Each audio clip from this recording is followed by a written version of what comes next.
చిత్తూరు జిల్లా కుప్పం నియోజకవర్గంలో రామకుప్పం తెలుగుదేశం నాయకుల ఆధ్వర్యంలో 50 మందితో నియోజకవర్గం మొత్తం యువ సైకిల్ యాత్ర నిర్వహిస్తున్నట్లు తెలిపారు.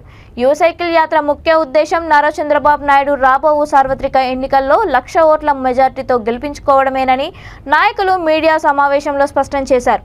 నియోజకవర్గంలోని ప్రతి గడపకు వెళ్లి ప్రస్తుతం వైసీపీ పాలనలో ప్రజలకు జరుగుతున్న అన్యాయాన్ని తెలియజేస్తూ గత ప్రభుత్వ హయాంలో నియోజకవర్గంలో చంద్రబాబు నాయుడు చేసిన అభివృద్ధిని ప్రజలకు వివరిస్తామని అన్నారు.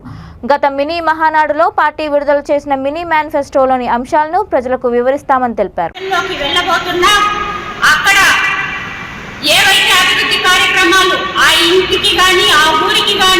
చంద్రబాబు నాయుడు గారు చేసినటువంటి మేలులన్నింటినీ కూడా వివరిస్తూ ఈ అరాచక పాలనను ఎండగట్టి మళ్ళీ చంద్రబాబు నాయుడు గారిని అధికారంలోకి తీసుకురావడానికి ఈ 50 రోజుల దీక్షను మేము పూనుకుంటున్నామని చెప్పి మీడియా మిత్రులందరికీ సవినయంగా తెలియజేసుకుంటున్నాం.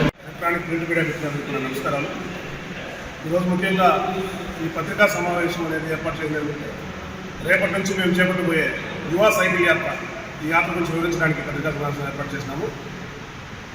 ఈనాడు ఈ రాష్ట్రంలో యువగలమే జనబలమై మా యువ నాయకుడు నారా లోకేష్ గారి బాటలో రాష్ట్రం మొత్తం, రాష్ట్ర రాజకీయాలే మా యువ నాయకుడు నారా లోకేష్ గారికి చుట్టూ తిరుగుతుంది.